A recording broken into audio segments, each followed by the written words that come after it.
Would you like a paper bag? What? They let me carry my briefcase in here, and I always carry an extra one. Why would I need a paper bag? Huh? To breathe. Oh. Carly told me that... Carly blames herself for me getting locked up in here, so... It's not without reason. Well, you know what? You want to help? You go upstairs, you keep her calm. Or better yet, get her out of here before she makes things worse. If you haven't noticed, she doesn't listen to me. Well, she'll listen if you tell her that I'm the one asking. Sonny, Carly isn't going anywhere until you're released. And neither am I. All right, you know what? Then go back upstairs and call your judge. Your friend. Griffin? Griffin, yeah, the one who sent you the dirty letters or whatever it is. I don't know. First of all, they weren't dirty letters. They were unseemly expressions of affection. Whatever. Second of all, and this is the most important part, is a judge isn't going to do you any good until the DA's office decides whether they're going to prosecute this case or not. And all that I'll accomplish by going upstairs is to pace around and aggravate Mac and his staff. Well, they deserve what they get for doing this to me. So go make them suffer. Come up with grounds for harassment suit against Tiger. Maybe you can do that, can't you? Huh? If he loses his badge, I'll pay you triple. I think you just want me to leave. I'm trying to get you to do your job. Calm down. I think that you don't want me to see you like this. I like wasting my money. How does having a panic attack, what does that have to do with your finances? I don't panic. Sorry.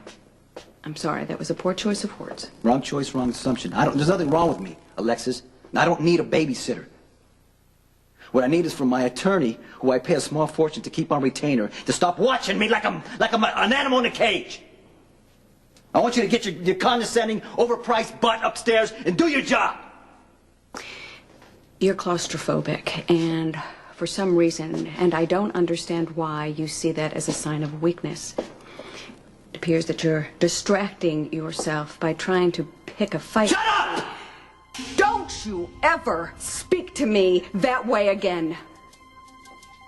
I like you, but I have no intention of serving as a target of opportunity for your anger. You hate being in jail. I hate that you are in jail, too.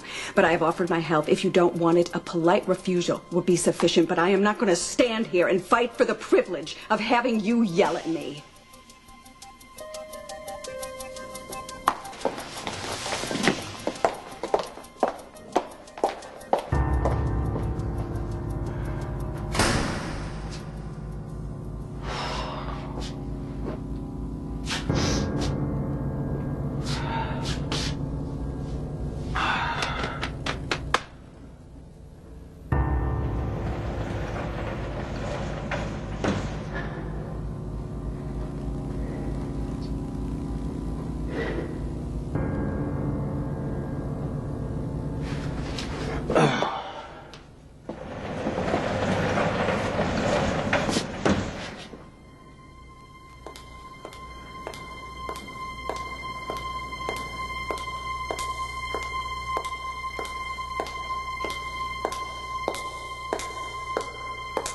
Alexis?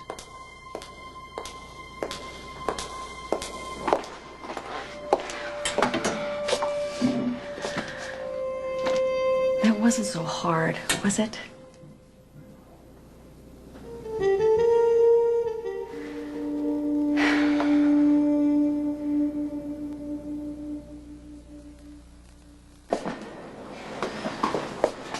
Okay, thanks for the chair.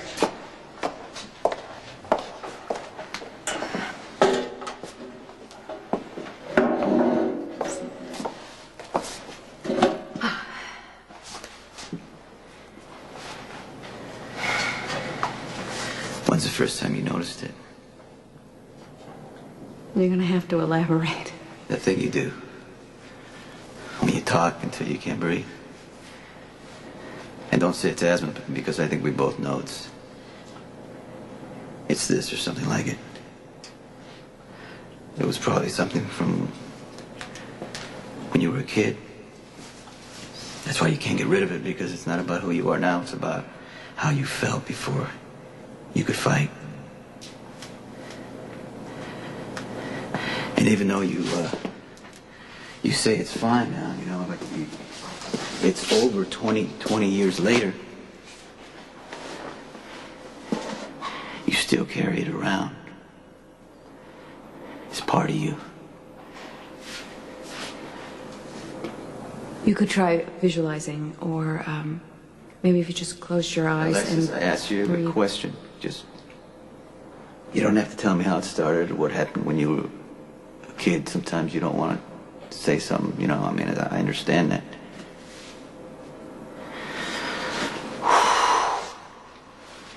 I was just curious as to when you felt that you were, you know, it was always going to be with you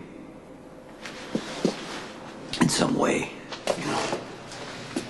When you knew that it could come out of the past and wrap itself around your throat and choke you.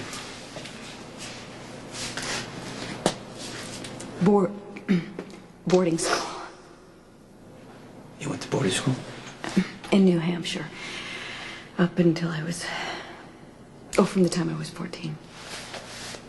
It was the happiest day of my life when I got on that plane to fly away from Greece. I remember looking out the window of the airplane, and I was watching the airport get smaller and smaller, and then I looked at the sky, and it was so blue and so clear and so open.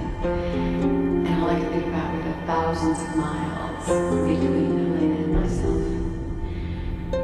Anyway, the plane landed, and the school had sent a car to drive me to the campus, and I remember when I stepped out of the car, taking what felt like the first breath.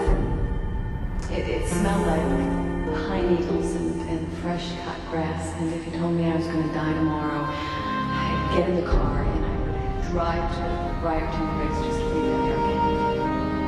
Did you wear a uniform? It was green and gray.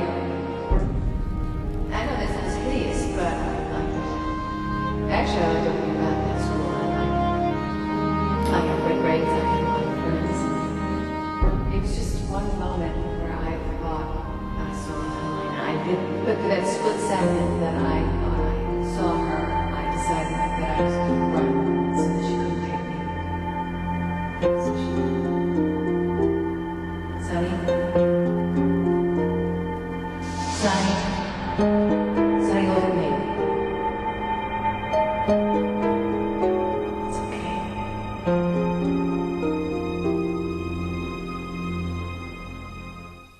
So what happened? It wasn't Helena. You didn't run away, so what happened? Nothing. My stomach unclenched and I went to the library, I think. It was that night that I was working on some history assignment or something, and I came up with what I thought was a great idea, and I went to tell my study partner about it, and I kept talking, and the words kept coming, but the meaning was less and less. I knew that I should stop talking, but I couldn't. And then I couldn't breathe at all, it felt like, and I ran outside, and I sat on the front step, and I just started literally gulping the air. You know, fresh air is really helpful, and that is probably the least helpful thing that I've just said to you. Fresh air's good. Once when I was released, it was not only winter, but it was a snowstorm. And I drove home with the windows open. I'll do that again tonight. It's possible that you may not get released tonight. Well, don't say it like it's a tragedy. It's claustrophobia. You know, it's not a fatal disease. A pace, and maybe I won't be able to breathe that much, and I may want to scream, but I won't do it, because then, you know, and then it'll be over. I know that every minute that you are in there is torture for you, and I must say that you are handling it remarkably well. It helps having you here.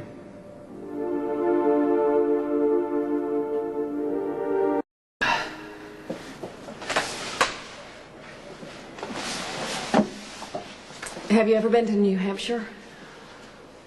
I think I drove through it once. Briarton Briggs is in the hills. There are trees around it for miles. Brick buildings. Yep. And lawns that look like carpets. You got the idea.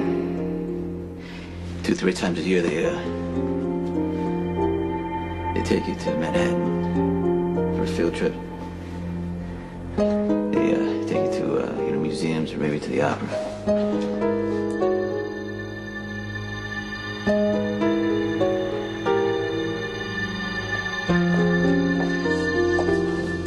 I preferred the ballet.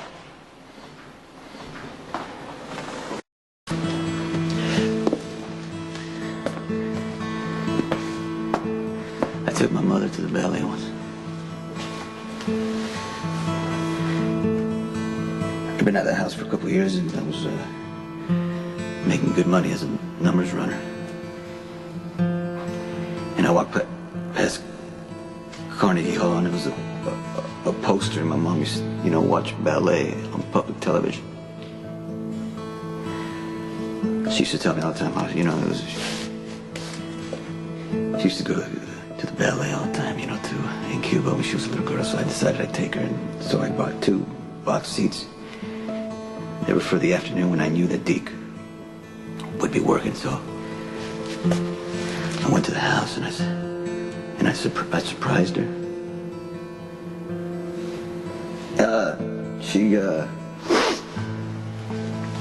She was so excited, her whole face changed, and she was like 10 years younger and beautiful again, and she even wore the suit that she hadn't worn since she stopped working. And so we went to the ballet, and she was looking around, and she was like a little kid seeing everything. And all she kept telling me was how much bigger this theater was than the one in Cuba. So we get to the box seats, and there was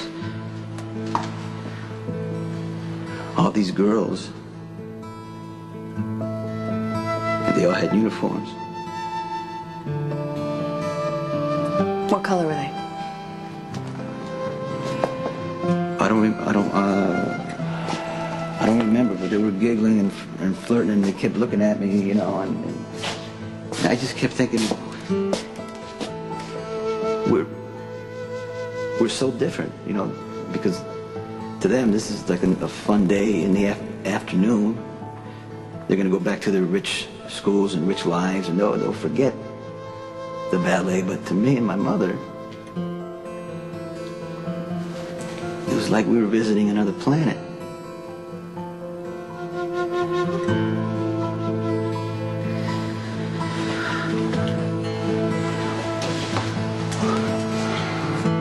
What I didn't know then is that even rich people can hurt as bad as poor people.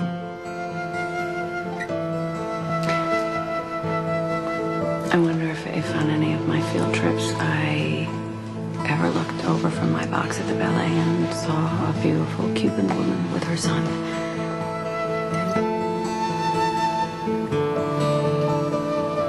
I don't think so. I would have remembered you.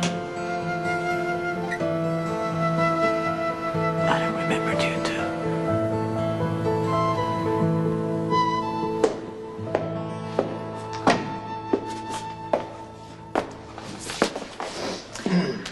I take it ADA Jensen has decided to make an appearance.